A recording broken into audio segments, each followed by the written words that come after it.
Good afternoon and welcome to the Midday News. Here's what we have in the bulletin. Elective surgery suspended at Victoria Jubilee Hospital after early morning fire. Man shot and killed near Christiana Moravian Primary this morning. And later in sports, Reggae Boys battle Cuba in CONCACAF Nations League this evening at 7 at the National Stadium. Thank you for joining us. I'm Shane Masters, and here are the details. Elective surgeries have been suspended at the Victoria Jubilee Hospital in Kingston after a small fire near an operating theatre early this morning. These services will be offered at the Kingston Public Hospital. Acting Chief Executive Officer of the hospitals, Dr. Natalie Wiley, told our news centre that the fire, which started about 3:15, was confined to an administrative office in the Operation Theatre Suite. Files and equipment have been affected. 2 members of staff were treated for smoke inhalation. The cause of the fire has not been determined. The issue of non-working fire hydrants in Spanish Town is again at the forefront. This after sections of a business place were damaged by a fire Thursday. Sandra Williams reports. Once again, firefighters were left to battle a blaze without the requisite resources. These fire hydrants in the commercial district in Spanish Town, St. Catherine, were without water. It meant the emergency teams struggled all evening to put out a massive blaze at the Trip Fashion store located on Yonge Street. The owners of the establishment suffered millions of dollars in losses due to the incident. It is not clear how the fire started on the 3-story commercial building. Acting Assistant Commissioner in charge of the Jamaica Fire Brigade's Area 3, Dennis Lyon, says firefighters had difficulties accessing the warehouse of the building, which was underground. The basement, how it was built, it was just one exit and one entrance. The firefighters encountered difficulty, and it was risky, very risky, in putting the men and women under that basement with the heat that was emanating from the blaze. Mr. Lyon says there was no space to move around in the basement of the complex due to how compact items were stored. It is one of the most difficult fire I have fought in my years as a firefighter. He says there are tough questions that need to be asked. I am wondering who gave approval for this building. There should be inquiry into how this building was passed to be used as a store without any firefighting equipment there. Fire units from Kingston, Spanish Town, Portmore and Maypen responded to requests for assistance and were on the scene until late Thursday night. Smoke from the burning building affected the air quality for communities in and around the area. There were no reports of injuries due to the blaze. Sandy Williams, TVJ News. Students of a primary school have again been left traumatized, this time in Christiana, Manchester, where a man was shot and killed mere meters from the entrance of the school. The deceased has been identified as 27-year-old Cuthbert Lambert. According to reports, Mr. Lambert was killed within seconds after dropping off his 5-year-old stepdaughter at the Christiana Moravian Primary. Our news centre was unable to speak with the principal of the Christiana Moravian Primary. However, we spoke with the principal of Christiana High, which is in close proximity. It is really unprecedented. We have never seen the likes of this kind of crime and violence in this area. And so, as you can see clearly, the parents are concerned, the teachers are concerned, and of course, we are concerned for the students in general. He is encouraging parents to partner with the school to help children to get through this time.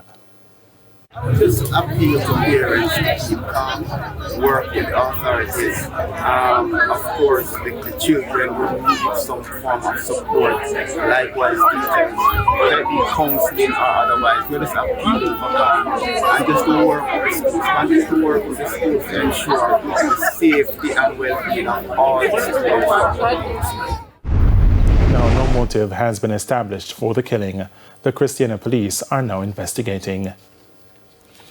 The post mistress at the Palmer's Cross Post Office was shot and killed by gunmen on Thursday. She has been identified as 43-year-old Debian Markland Barrett of a Russell Lane, Clarendon address.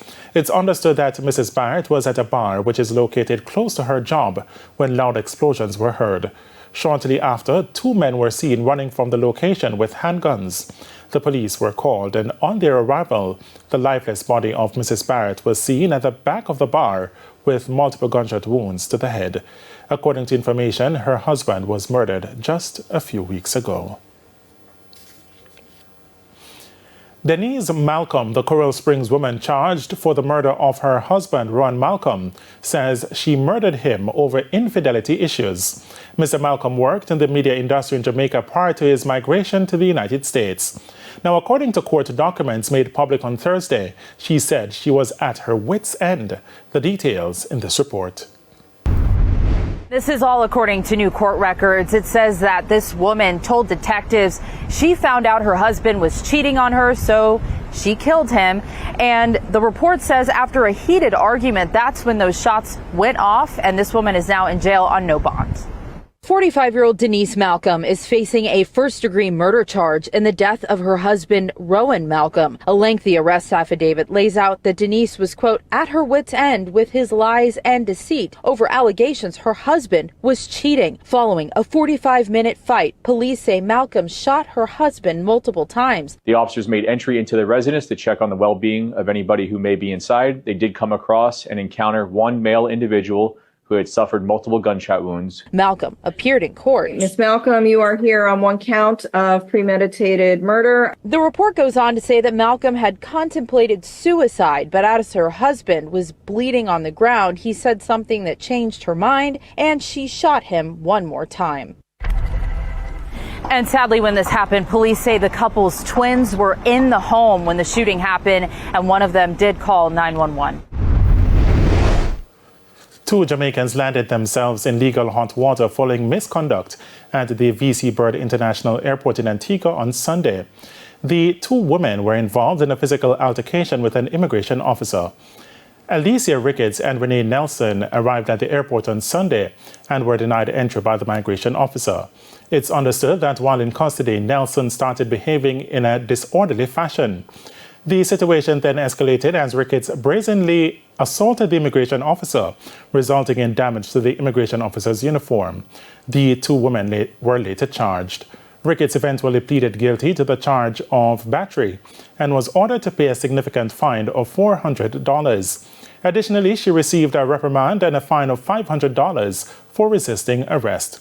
Nelson pleaded guilty to disorderly conduct and was fined $250. The situation led the Immigration Department to swiftly apply for the immediate deportation of the two women, which was upheld by the court. The Labour Minister is urging persons whose homes were destroyed by Hurricane Beryl to use the money received wisely to build better infrastructure. He gave the charge while speaking at handing over ceremonies in St. Anne, St. James and Portland. Andrea Chisholm reports. Hurricane Beryl has battered homes, leaving many homeless or living in poor condition. And so hundreds of Jamaicans have been receiving money under the Rebuild Jamaica initiative. Through the program, individuals with minor damage have received $50,000, $150,000 for homes that were severely destroyed, and $400,000 for homes totally destroyed. Some of the more vulnerable in the categories that have received more damage and negative impact will receive additional support through the World Food Program.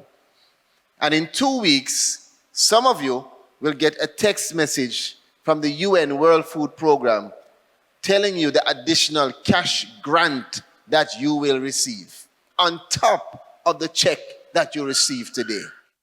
Labour Minister Pernell Charles Jr. wants beneficiaries to use the money wisely and improve their housing infrastructure. You have the responsibility to make sure that if you're putting on zinc, you don't just put on the zinc and use a little tap nail.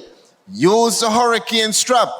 Put the screw into the hurricane strap so that it is firmer and more resilient. Mr. Charles Jr. has also underscored the resilience of the Jamaican people during disasters. He urged citizens to live in peace and unity. It shouldn't require them strong wind and breeze and rain for you to pick up the phone or pick up your legs and go check on the lady who is alone on your street.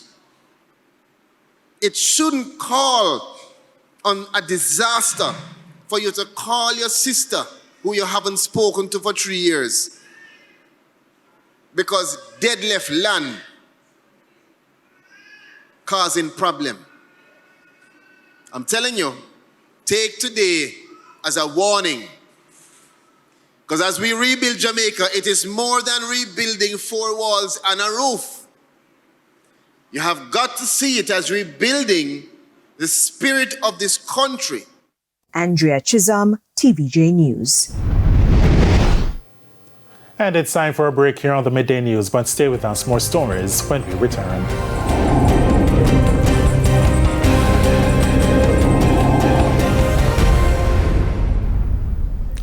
Welcome back to the Midday News. And it's now time for the Business Minute. Education technology firm EduFocal has reported a loss of $12.19 million for its second quarter ended June 2024. In the similar period last year, the company made a profit of $23.45 million. EduFocal's revenue were also lower, coming in at $30.45 million. That's a 69% decline compared to the $98 million made in the comparable period ended June 2023. The company says this was as a result of a strategic shift towards what it considers more predictable recurring revenue streams. EduFocal says its investments in the Amiga platform, expected revenue growth, cost management, and technological innovation should boost profitability in the quarters to come. Further afield, the U.S. labor market picked back up in August after a surprisingly weak jobs report the month before. According to data revealed Friday by the Bureau of Labor Statistics, employers added an estimated 142,000 jobs last month. That marks stronger growth than July's worrisome lower number of 89,000 jobs. Job gains in August inched the unemployment rate down from 4.3% to 4.2%. The month's total is lower than what economists expected, but it is in line with the job growth seen during the past 3 months. And that's it for the Business Minute. I'm Raquel Porto. Time now for the top regional and international stories. In the region, U.S. Secretary of State Antony Blinken is hoping for the establishment of an electoral council to organize elections in Haiti next year. Mr. Blinken made the statement following a meeting with the Transitional Presidential Council. Mr. Blinken's visit comes as Haiti continues to battle violent gangs that have taken over much of the capital and started moving into nearby regions. Prime Minister Gary Coney on Wednesday expanded a state of emergency to cover the entire nation. On the international scene, at least 17 young students died and 14 were injured after a school in central Kenya caught fire Thursday night. The fire broke out in a boys' dormitory, which was housing more than 150 students. Spokesperson for the Kenya National Police Service said the bodies were burnt beyond recognition. The cause of the fire is unknown. President William Ruto called the news horrific and devastating. And the father of a 14-year-old boy accused of killing 4 people at a high school in the U.S. state of Georgia has been arrested and charged with murder. Colin Gray, 54, is facing 4 charges of involuntary manslaughter, 2 counts of second-degree murder, and 8 of cruelty to children. Officials said on Thursday evening the charges were directly connected to his son's actions and allowing him to possess a weapon. The son, Colt Gray, is accused of killing 2 teachers and 2 students in Wednesday's shooting at Appalachia High School in Winder, near Atlanta. And those were the top regional and international stories. I'm Nikinsky Robinson. And we head to a quick break. When we come back, we'll have your midday sports report.